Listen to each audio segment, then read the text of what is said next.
Hello, my name is Taya Graham, and welcome to the Police Accountability Report on the Real News Network. As you know, the show has a single focus, holding the politically powerful institution of policing accountable. To do so, we look not just at what police do, but who empowers them to do it. And I want you watching to know that if you have evidence of police misconduct or brutality, please share it with us, and we might be able to investigate. Please reach out to us either in the comments, email the Police Accountability Report at therealnews.com, or message us at the Police Accountability Report on Facebook or Eyes on Police on Twitter. And of course, you can message me directly at Taya's Baltimore on Twitter or Facebook. Now, this week we're going to drill down into one of the primary tools that politicians and police leaders alike use to keep law enforcement beyond real scrutiny: the bad apples theory. It's the idea that when a cop misbehaves, that he or she is an exception, one bad apple in the bunch that does not reflect upon the larger institution itself.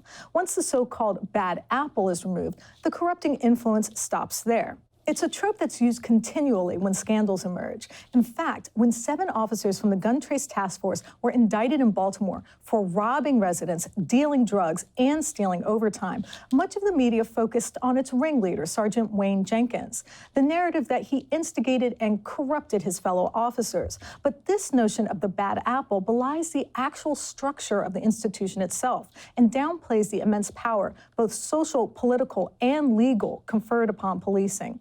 I'm here with Real News investigative reporter Stephen Janis and our guest, Real News employee Daryl Lewis. So first, Stephen, can you elaborate a little bit on these bad apples? Well, it's generally something used to sort of diminish a scandal, like saying, okay, we found this one bad cop, but there's nothing wrong with the institution itself.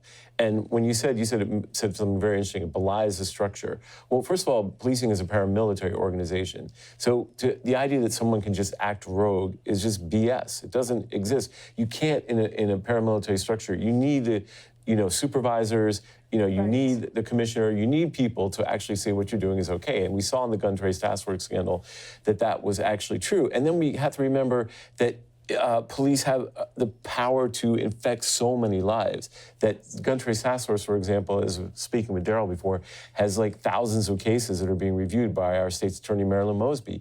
Just one cop, whether or not he's a bad apple, can wreak havoc in a community and destroy so many lives that it's really not fair to just say it's just one person. It's the actual power they have over people's lives that's more important. And that power can be sort of spread amongst the community in ways that really, goes against the idea that there's a single actor or there's one bad actor.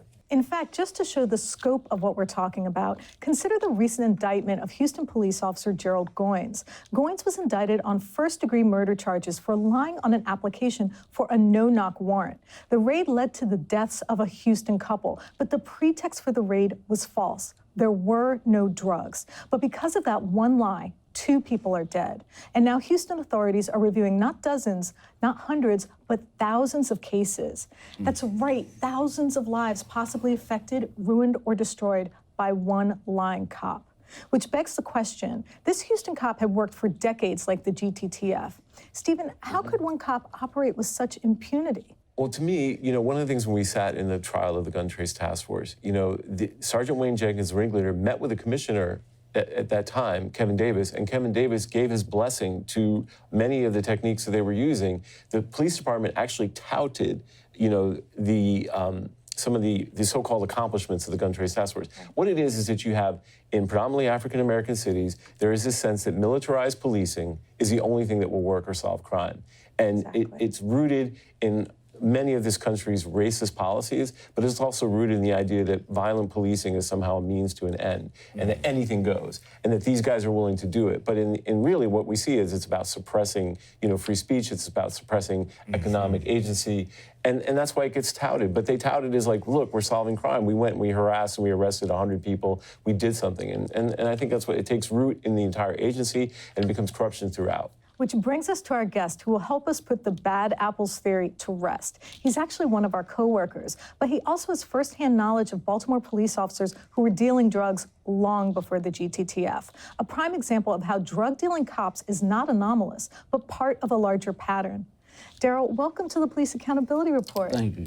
So you're going to talk to us about your experience with these 2 police officers, Antonio Murray and William King, and they both were sentenced to hundreds of years in prison. So can you tell me about your experience? That wasn't nearly enough time. because we're talking 1988. This is far back as 1988. The practices that are coming to light today, 2019, 2018.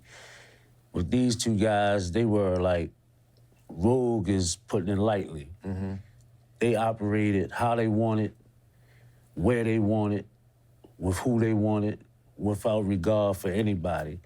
I remember they had grabbed two teenagers, 14 and 15-year-old, drove them all the way out to Howard County, took their tennis shoes, took their money, took their pages. They didn't have cell phones back then. Well, they had them, but they weren't as prevalent as they are today. And made those kids walk back to Baltimore, these two officers. And they were planting drugs and they were selling drugs, They were selling drugs. They had guys selling the drugs, and if you didn't sell them, they would lock you up. So you're telling me that these police officers would actually grab people on the street, try to force them to sell drugs for them, and then if they wouldn't sell those drugs, they would lock them up. They would plant drugs on them and lock them up. I know for a fact, personally, 6 guys that are locked up right now. Now, I don't know if their cases went back, because the current state's attorney, she's looking into the gun trace task force cases with all the people that they have. But King and Mary, I know 6 guys right now. In fact, I left them. They were still in, behind those guys. And I know it's way more than 6. Can you tell me about an experience that you had with the police officers, what they did to you, and why it was so dangerous? They would stop me, pat me down, and they put me in the car one particular day, and they would ride around to different corners where the guys were selling drugs and people were standing around. And they would turn around and look at me and say, "Daryl, you talking about him? Daryl, you talking about him?" Pointing at various guys in the neighborhood. The thing about it was dangerous, whereas the snitching thing didn't take off till 2000 or something. But it was no to do that way back then. So they were trying to make you look like a snitch. They were trying to make me look like a snitch. So that they essentially could have gotten you killed. Yeah. That was where having control over me to get me to do what they wanted me to do. The only thing about it was they took me in my neighborhood, and by them doing that to various other guys, they knew what they were doing. Right. But they didn't know that we were aware, what they were doing. That was their way of holding me under pressure. So they were dealing through multiple people. They were dealing through multiple people. I remember they turned 2 partners against each other. So you're saying they tried to start a drug war? Yeah, they did, because turf war, I guess. One of the partners wanted to go up New York and, where he normally go, and the other one succumbed to King and Mary. He said, "Man, let's just do this, keep them at bay." And they fell out about that. They went their separate ways. Taya, Daryl raises an interesting point. Like, I looked through the press clippings, and as it's different from the gun trace task force scandal where Marilyn Mosby stepped in and said, "I'm going to review all these cases," I didn't see any evidence of that from the King and Murray days. Wow. That there was like this wholesale, like, let's look at past cases. There was not a single press clipping. And I'm not saying it couldn't have happened, but there's been a lot of publicity around Mosby's conviction integrity unit here, which is one of the only ones in the state. But there was no mention of that in the King and Murray cases. I think it's possible what he's saying, that people are still in there because of these guys, because no one said we're going to go and examine the past 1,000 cases or whatever. I think that's a recent phenomena because of the attention called to police. No one really took a close look at how those cases could be tainted by the fact that these cops were criminals themselves. Right, and the one thing that I was discussing with Daryl too before that's very important, in the recent report by the Federal Monitor, which is being paid by the city to monitor the consent decree, which is a decree between the Department of Justice and the police department, over the unconstitutional policing tactics, they said they have not yet initiated a promise investigation into the roots of the gun trace task force scandal. They were supposed to do this. Daryl, are you surprised? I'm just kind of curious, because Daryl's been through this, that they just didn't even do it with all the publicity. No, I'm not surprised, because the strong cliche of history repeats itself is relevant. Yeah. What I was seeing through this gun trace task force, it was like deja vu. I'm like, man, these are nothing but King and Murray times 5. Right. Wow. It's nothing but King and Murray times 5. And like I said, this was 1988.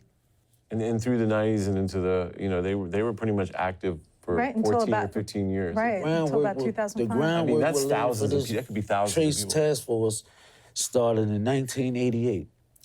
Did you ever feel that there was any way to stop these guys? Like, The only way you could have stopped those guys was to eliminate those guys. That was the only way. Because you couldn't go to anybody. Street guys can't walk down to City Hall or the police department and ask to speak to internal affairs.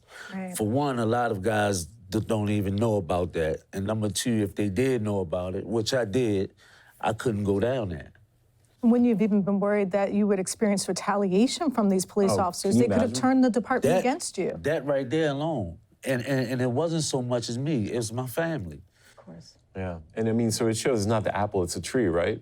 The tree is rotten. The tree is tainted, Yeah. yes. Because, they were able to pretty much behave with impunity, is what you're saying. They were like the kings of the city. Yes, they operated how they wanted to. Stephen, how unusual is it for police officers to get this amount of prison time? I mean, over 300 years for one Yeah. officer, over 100 years for the other. I mean, that's an incredible amount of That's prison another time. thing I'm scratching my head about, because the gun trace task force members, who Daryl acknowledges were just as bad, if not worse, got the maximum Jenkins got was 25 years. I think Brian Herschel got 17 years and downward. But for some reason, King and Murray elicited this 300-year sentence kind of cumulatively, which is extremely unusual. Right. It's just extremely unusual for officers to be prosecuted, period, for anything. Yes. We can think of all the cases of African-American men who died in police custody where prosecutors declined to charge regardless of the circumstance. Just And recently, those Eric guys Garner. were involved in murders as well. King and think so? Murray, they were involved in murders as well, yeah. That's why they got that kind of time. Yeah. They were involved in murders as well. And I'm quite sure the Trace Task Force involved I think in it's murders inevitable. too. There was one person that, the federal prosecutor said who had his money stolen by the gun trace task force, couldn't pay his connect or whatever, and was subsequently murdered. He and was they believe, killed. they believe it was attributed to the activities. So when you're out there stealing money from drug dealers, someone's going to get killed. Yes. Right. So their actions, either directly or indirectly yeah. cost lives. Or, you put someone in jail. Think of all the people that die in prison. We just interviewed a family of a young man who died in prison. People die in prison all the time. It's extremely dangerous. So just putting them in there is putting people at risk. Yes. And I think they have to take responsibility for that. Yes. It's almost like if you like you say, it's not so much the apple, but it's the tree. Mm-hmm. You have to go in the dirt and have to get the seed. And dig the roots out. You have to literally. dig the roots out. Yeah, because you can't, nothing good is gonna come off that tree. Once that first apple fell and was tainted, nothing good is gonna come off that tree.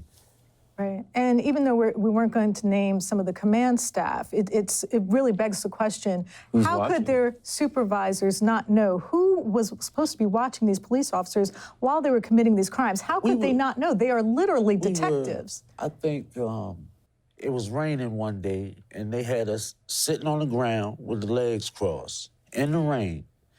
And one of the detectives was talking to the commander via walkie-talkie. But the commander, it seemed, the way I was listening, he wasn't in the office, he was at home, because it was like 10:30 at night. But it was raining. And he was asking him, he was calling by his nickname, and he was like, how we write this up? I mean, he literally talking to this guy Who wasn't on the scene. wasn't while I'm on sitting the here. scene. Who wasn't on Who the wasn't scene. on the scene, and he was a commander. And he's asking him how to write it up. He's not even there. How to proceed with this, because it was nothing found, but we were, hooping and hollering about sitting out there in the rain, and they basically wanted to go in as well. Because the call back wasn't so much what to do with us. It was like, man, after we deal with them, can we call it a night? I see. And I'm saying, and I'm sitting there and I'm listening to this, I'm like, they getting authority, they getting the green light to go ahead. Because one of the detectives was saying, how do we light this? And the guy on the other end was saying, you know what color, you know how to light it. So green light mean take us, red light mean let us go, And what happened? Did they arrest Yellow you? light is like that you go with a warning. No, they let us go. Guess you they know, didn't want to stay in the rain anymore either. Darryl points out, too, one of the things with the gun trace task force, if someone got a gun, the whole staff could go home, but still book in the 8 hours of overtime. So like if they got a gun by 3 o'clock, then everyone went home and still took the 8 hours. They could leave their shift. They didn't have to work anymore. As well as there would be a press release saying gun recovered, which would tout them and their heroics. Right? Yeah, but you really got to put this in perspective. This is insane. I mean, these people could do whatever they wanted. They had power of life and death over an entire community of people, and not a single politician spoke up. In fact, they venerated this. This shows you that how sick the culture is, and how are we going to reform policing? I mean, one of the things. I'm not going to go into too much detail, but we have seen continual crimes of police officers after the consent decree. So what does that tell you? All right. Darryl, let me ask you one last question. Do you think that the Baltimore City Police Department has changed from the way you used to see it operate? Do you think things are better for people now? It's changed, but it hasn't changed for the better. And it's definitely not a change where they're operating for the people. What they're doing now, as opposed to what they did 20, 25 years ago, is they're just blatantly outright with it now. Back then, they had some discretion. Now, they don't have any discretion. Interesting. Wow. Because if you have enough gall to video your own sting where you are planting evidence. That's an excellent point. If you have enough gall to video that and make that public knowledge for the public to see it, what does that say? Well, one thing about it is that they didn't know the cameras had a 30-second rollback, and that's what got them. It was pretty funny because what happens when they turn on their body cameras, it rolls back 30 seconds from the time before they turn it on. So that was actually. So that's why you could hear them laughing about it. That's why they were laughing. Yeah. But I mean, you're right. They were literally planting drugs, and they thought it was funny, and they thought it was clever. Yeah. And you're right. That does show the brazenness about it, because it's clearly against the law. It's clearly breaking the law, and you're ruining somebody's life. They didn't even care. I don't understand why there isn't more discussion about the impact of how this ruins people's lives. It literally destroys your life to be arrested for drugs. Can't get a job. Everyone thinks you're a drug dealer. Right. Anyway. And when you get inside, it's worse. Because now you are inside around a whole bunch of people who have a total different agenda. It's supposed to be about rehabilitation. And you have, say, you have a blood set, a Crip set, a BGF set, DMI, and these then are the all Sunni different Muslims. gangs. And then you had the Sunni Muslims, which in prison, the administration labeled them as a gang. And this is a religious practice. But they label them as a gang. Yeah, I mean, it's not like prison's gonna help anybody in this country. Right. Now, how can you get rehabilitated with that pot that's boiling and is bubbling over like that? Yeah. It's too bad that the Democrats' concern for detention centers of immigrants doesn't actually extend to the illegal imprisonment of African Americans or any Americans for that matter. There definitely hasn't been enough of Democrats addressing mass If you think of how many people ended up jail country. illegally in this country or for something they didn't do, there should be some concern because there are innocent people in there, but they don't care. They just want to go down to the border and make a big noise. But no one would ever tour Central Booking or some of the horrible prisons that we have in this city. Or juvenile booking, Or juvenile for that matter. booking, yeah. They closed down the House of Corrections. They closed down Baltimore City Jail, the detention center. Right. They tried to do whatever they was going to do. Which was built during the Civil War. So what they decided to do was, we can't do anything with it, get rid of it. That's how they had to do the police department. Interesting. The same way. The same Start from energy. scratch. The same energy and thinking that went into the demolition of the detention center and the House of Correction. They had to do that to the police department. That's the only way it's going to be worth something. Start from scratch, basically. Start from scratch. One thing I've noticed about this bad apples theory is this. people seem to forget the rest of the saying. The saying isn't there just a few bad apples. The saying is a few bad apples spoils the whole bunch. The fact that King and Murray acted with impunity for so many years before the recent gun trace task force scandal illustrates that the corruption in the Baltimore City Police Department isn't a simple, isolated incident, that there were many officers engaged in robbery and drug dealing and extortion, while even more officers looked the other way. I want to thank my guest, Darrell Lewis, for being so open about his experiences, and I want to thank my investigative reporting partner, Stephen Janis, for his contributions. And for those watching, please feel free to email us at policeaccountabilityreport@therealnews.com or reach out to us at Police Accountability Report on Facebook or Eyes on Police on Twitter. And of course, you can reach me directly at my personal Twitter at Teas Baltimore. If reporting like this matters to you, follow or click the subscribe bell. We really appreciate it. I'm your host, Taya Graham, and I want to thank you for joining me at the Police Accountability Report on the Real News Network.